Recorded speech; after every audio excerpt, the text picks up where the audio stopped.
چلو یوسف علیہ السلام کو قتل کر دو یا اسے کہیں پھینک دو تاکہ تمہارے والد کی توجہ صرف تمہاری ہی طرف ہو جائے، یہ کام کر لینے کے بعد پھر نیک بن رہنا۔ اس پر ان میں سے ایک بولا، یوسف علیہ السلام کو قتل نہ کرو، اگر کچھ کرنا ہی ہے تو اسے کسی اندھے کنویں میں ڈال دو، کوئی آتا جاتا قافلہ اسے نکال کر لے جائے گا۔ اس قرارداد پر انہوں نے جا کر اپنے باپ سے کہا، ابا جان کیا بات ہے کہ آپ یوسف علیہ السلام کے معاملے میں ہم پر بھروسہ نہیں کرتے، حالانکہ ہم اس کے سچے خیر خواہ ہیں، کل اسے ہمارے ساتھ بھیج دیجیے، کچھ چر چگ لے گا اور کھیل کود سے بھی دل بہلائے گا، ہم اس کی حفاظت کو موجود ہیں۔ باپ نے کہا، تمہارے اسے لے جانا مجھے شاق گزرتا ہے اور مجھ کو اندیشہ ہے کہ کہیں اسے بھیڑیا نہ پھاڑ کھائے جبکہ تم اسے غافل ہو۔ انہوں نے جواب دیا، اگر ہمارے ہوتے اسے بھیڑیے نے کھا لیا جبکہ ہم ایک جتھا ہیں تب تو ہم بڑے ہی نکمے ہوں گے۔ اس طرح اصرار کر کے جب اسے لے گئے اور انہوں نے طے کر لیا کہ اسے ایک اندھے کنویں میں چھوڑ دیں، تو ہم نے یوسف علیہ السلام کو وحی کی کہ ایک وقت آئے گا جب تو ان لوگوں کو ان کی یہ حرکت جتائے گا، یہ اپنے فعل کے نتائج سے بے خبر ہیں۔ شام کو وہ روتے پیٹتے اپنے باپ کے پاس آئے اور کہا، ابا جان ہم دھوڑ کا مقابلہ کرنے میں لگ گئے تھے اور یوسف علیہ السلام کو ہم نے اپنے سامان کے پاس چھوڑ دیا تھا کہ اتنے میں ایک بھیڑیا آ کر اسے کھا گیا۔ آپ ہماری بات کا یقین نہ کریں گے چاہے ہم سچے ہی ہوں۔ اور وہ یوسف علیہ السلام کی قمیص پر جھوٹ موٹ کا خون لگا کر لے آئے تھے۔ یہ سن کر ان کے باپ نے کہا، بلکہ تمہارے نفس نے تمہارے لیے ایک بڑے کام کو آسان بنا دیا۔ اچھا صبر کروں گا اور بخوبی کروں گا، جو بات تم بنا رہے ہو اس پر اللہ ہی سے مدد مانگی جا سکتی ہے۔ ادھر ایک قافلہ آیا اور اس نے اپنے سکے کو پانی لانے کے لیے بھیجا، سکے نے جو کنویں میں ڈول ڈالا تو یوسف علیہ السلام کو دیکھ کر پکار اٹھا، مبارک ہو، یہاں تو ایک لڑکا ہے۔ ان لوگوں نے اس کو مال تجارت سمجھ کر چھپا لیا، حالانکہ جو کچھ وہ کر رہے تھے خدا اس سے باخبر تھا۔ آخر کار انہوں نے اس کو تھوڑی سی قیمت پر چند درہموں کے عوض بیچ ڈالا، اور وہ اس کی قیمت کے معاملے میں کچھ زیادہ کے امیدوار نہ تھے۔ مصر کے جس شخص نے اسے خریدا اس نے اپنی بیوی سے کہا، اس کو اچھی طرح سے رکھنا، بعید نہیں کہ یہ ہمارے لیے مفید ثابت ہو یا ہم اسے بیٹا بنا لیں۔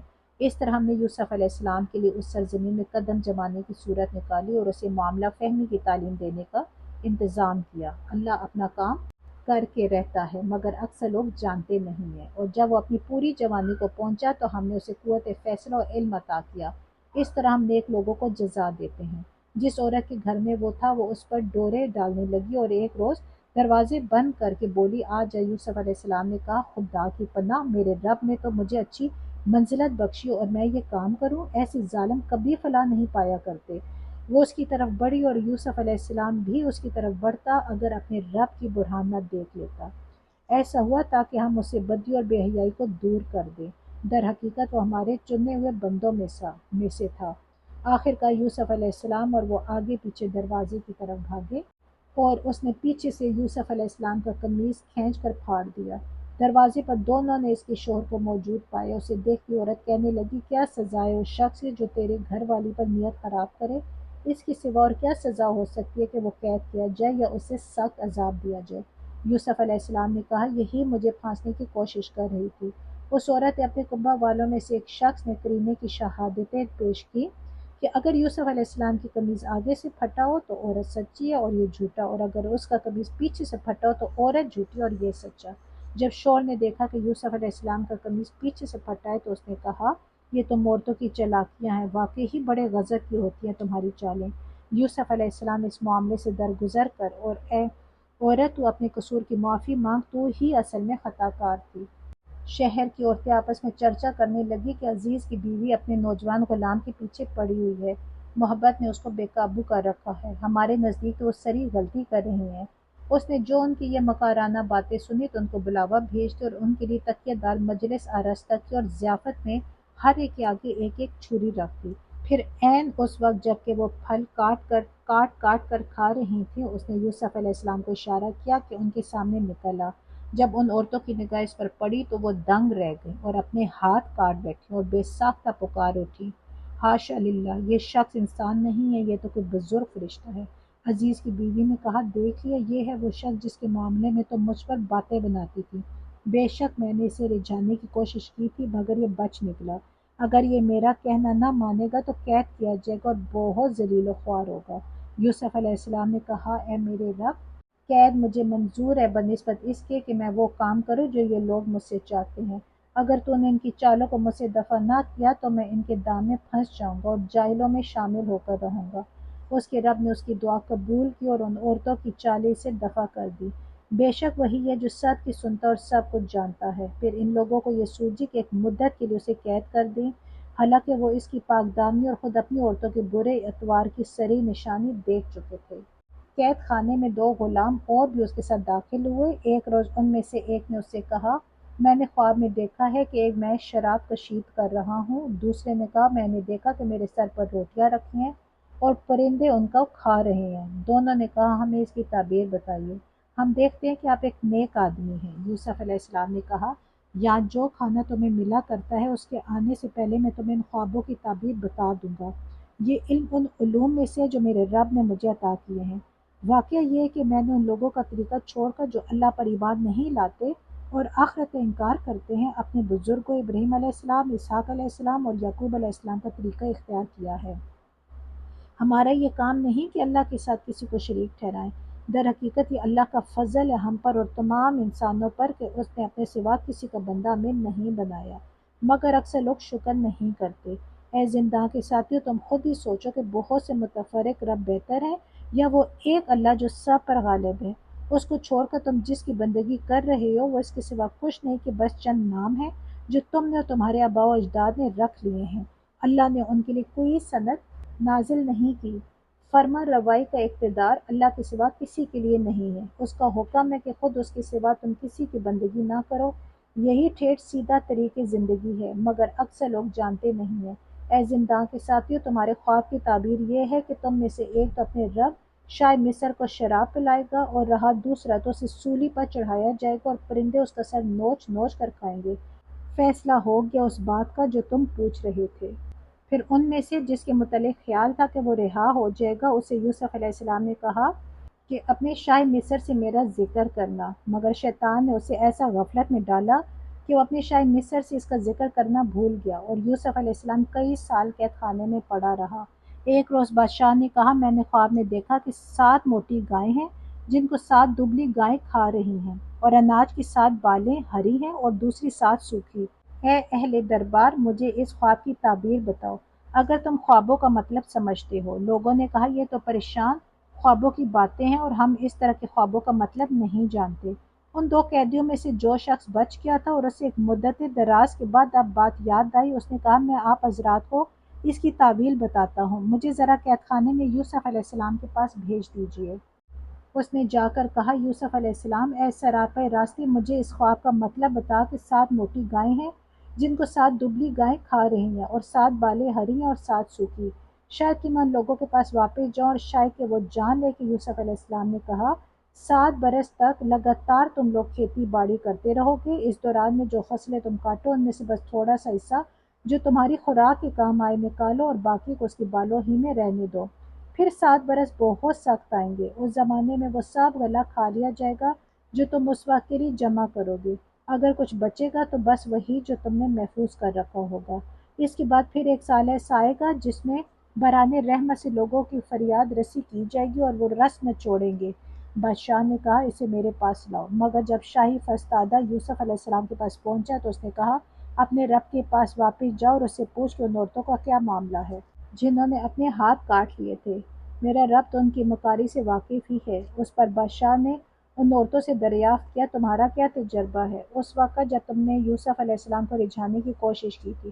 سب نے یک زبان ہو کر کہا، حاشا للہ، ہم نے تو اس میں بدی کا شائبہ تک نہ پایا۔ عزیز کی بیوی بول اٹھی، اب حق کھل چکا ہے، وہ میں ہی تھی جس نے اس کو پھسلانے کی کوشش کی تھی، بے شک وہ بالکل سچا ہے۔ یوسف علیہ السلام نے کہا، اس سے میری غرض یہ تھی کہ عزیز یہ جان لے کہ میں نے درپردہ اس کی خیانت نہیں کی تھی، اور یہ کہ جو خیانت کرتے ہیں ان کی چالوں کو اللہ کامیابی کی راہ نہیں لگاتا۔ الحمدللہ، یہاں ہمارا پارہ 12 بھی کمپلیٹ ہو چکا ہے۔ اللہ تعالیٰ سے دعا ہے کہ اللہ تعالیٰ کے دین کے راستے میں جو ہماری چھوٹی سی کوشش ہے، اللہ تعالیٰ اس کو اپنی بارگاہ میں قبول فرمائے، میرے لیے، اب سب کے لیے، اسپیشلی ہمارے والدین کے لیے اس کو صدقہ جاریہ بنائے، اور اللہ سے دعا ہے کہ میرے بولنے میں یا سمجھانے میں اگر کوئی غلطی ہو گئی ہو، کچھ غلط بولا گیا ہو تو اللہ تعالیٰ ہمیں معاف فرمائے اور ہم سب کے علموں میں اضافہ فرمائے، آمین۔ السلام علیکم ورحمۃ اللہ وبرکاتہ۔